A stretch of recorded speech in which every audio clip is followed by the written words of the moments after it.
Hello guys, welcome back to my channel. So this is Dr. Somadila. Yeah, I really have this passion for education and I just want to promote it as much as I can. Today I'll be talking about how to study for long hours.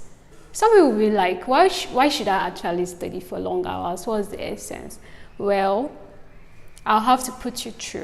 Yeah, so some people actually get tired easily when they are studying and they don't really know how to study for long even if they want to.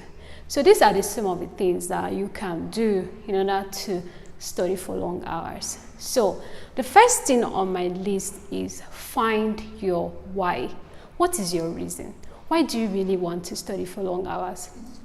It could be that you have exams to prepare for. Let's say you have a board exam that you're writing or a school exam, or it could be that you're just tired of having F9s or having failures in your exams and you really want to do better, or it could be that you want to graduate with first class, or it could be that you want to graduate with second class or par first class, second class or par first class, or you want to be an A student, or you want to be an honor student, or it could be that you just really want to know the thing. You're not really focused on having first class or whatever, but you just want to know your subject very well. You want to be able to prove that, oh, I'm an engineer, or I'm a doctor, or I'm a nurse, or I'm a lawyer. Like, you really want to know. The truth is, you have to actually study to show yourself approved.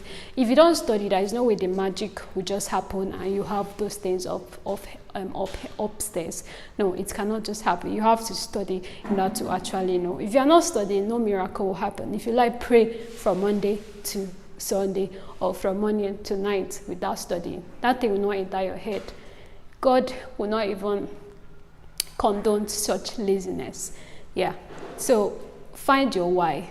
When you find your why, or when you find your reason, it will help you to actually study for long hours. Yeah. The second thing on my list is make notes. Making notes actually helps one to study for long hours, in the sense that when you are studying and you're making notes, your sensory and motor functions of your brain are working. So you are studying, right, with your eyes, and then you are writing with your hand. Like, every part of your brain is functioning. But when you are studying alone, only the sensory part, the motor part is not really functioning, so you can easily get tired.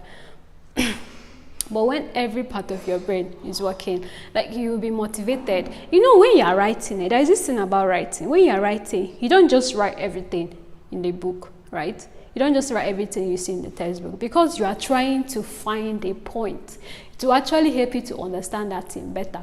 And once you find that point, you write it down. Once you find the next point, you write it down. Before you know it, you are reading and you are writing, and your understanding is better. And when you are enjoying what you are reading, you don't even know when you've read for 2 hours, 3 hours, 4 hours, 5 hours, and even more. But when you are not understanding, that's when you be like, oh God, what's all this? Let me just close this book and go and play ball, or and go and listen to music, or I'm going to eat, or I'm going to cook, that kind of thing.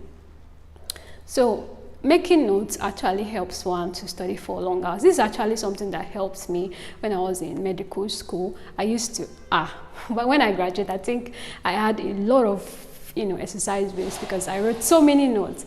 So when I was in medical school, I wrote notes, and this really, really helped me. If you've checked one of my videos where I talked about how I graduated with 5.0 by the grace of God. So these are some of the things that I did. I made a lot of notes, and I did not just write everything in the textbook. I made sure that whatever I am writing from the textbook is a point, so that when I go back to it, I'm just reading the points. I'm not reading the whole textbook anymore. And this making notes, it will not just help you to study for long hours alone, but it also helps you for exam or whatever, or whenever you want to quickly, check something you just read. You can just go back to your note and you find it, instead of going back to books. Textbooks can be so tiring because they are so voluminous. Like, seeing the book alone, as for medical students, seeing the book alone, you just know that, oh my God, this is so discouraging. But if it is your notebook, because your notebook is just one tiny book like that, you just open it, read from maybe chapter 1 to chapter 2, and you're done, and you just close, all like textbook. So Making notes will help you to study for a long time, and it will also help you to quickly go back to what you've studied without having to open that discouraging textbook over and over again. Yeah, so learn to make notes. Start making notes today. If you don't used to do that, start it today. And technology has even made it easier. Nowadays, you don't even need to be using book and paper. You can, if you have an iPad and your iPencil, you can just be making notes on your iPad. So technology has made it easy. You can easily write on your iPad, or better still, buy books. For me, I actually prefer notes. I can just buy exercise books and buy a pen and write. Yeah. So another thing on my list is sleep well, eat well, and exercise well. These three things, you can never go wrong if you are doing them. You need a good sleep. You need to eat healthy, not just junk. So I'm not saying you should go every day and be buying junks. Actually sit down and cook your meal and eat better meal, better food. Me, I'm an advocate of breakfast. Try to eat before going to school so that you have enough energy. So eat well, exercise well. You need to be healthy now for you to actually study. I mean, if you're not healthy, what are you studying? Your brain will just collapse. Like, how do you want to study well? How do you want to understand if you don't have food, or if you are not eating, or if you are not sleeping? Don't joke with your health though. You have to actually eat well, like not just junks. I mean natural meal, cook it, vegetables, rice, beans, yam, potatoes, whatever, soup. Cook it and eat well.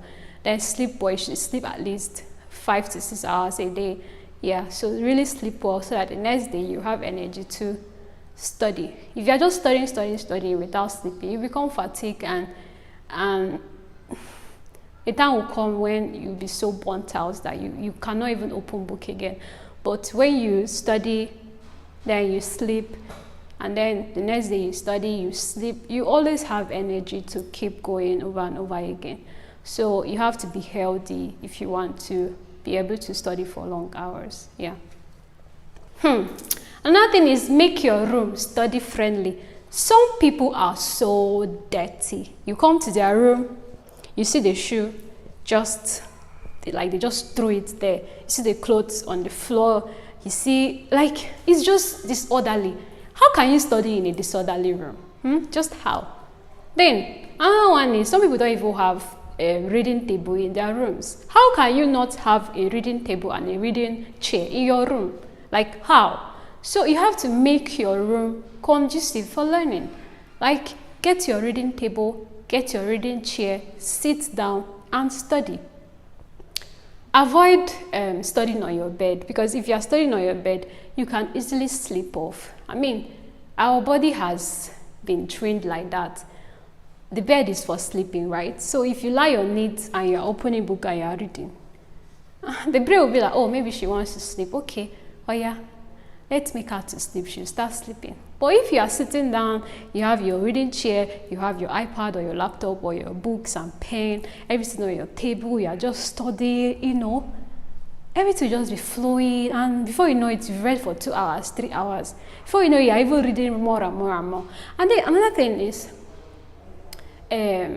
avoiding noise. If you're someone that don't like noise, just avoid it. If you're somebody that likes reading with tunes, you can get music, just that soft tone, you can be playing it and you'll be studying. And if you're someone that doesn't like noise, then you should avoid noise. Just get a serene environment and make sure that when you are reading, nobody's coming to disturb you. You switched off your phone, or you can put your phone in don't disturb. You can avoid going to social media. Just avoid distractions and just focus on study. Make your room study conducive. Yeah. So the next point is take breaks. If you really want to study for long hours, you actually need breaks. You can do the Pomodoro method. Like, you can read for 1 hour, take 10 minutes break. You can just walk around, drink water. Then you can read for another 1 hour, take another 10 minutes break. You can read for another 1 hour, take another 10 minutes break. so that you study, you rest your brain for 10 minutes, study again, you rest your brain for 10 minutes, study again, rest for the brain for 10 minutes. Yeah. So these are some of the things that you can do to learn or study for long hours. If you like this video, please click on the like button, subscribe if you have not, and share this video to people that you think will need it. Yeah. So bye.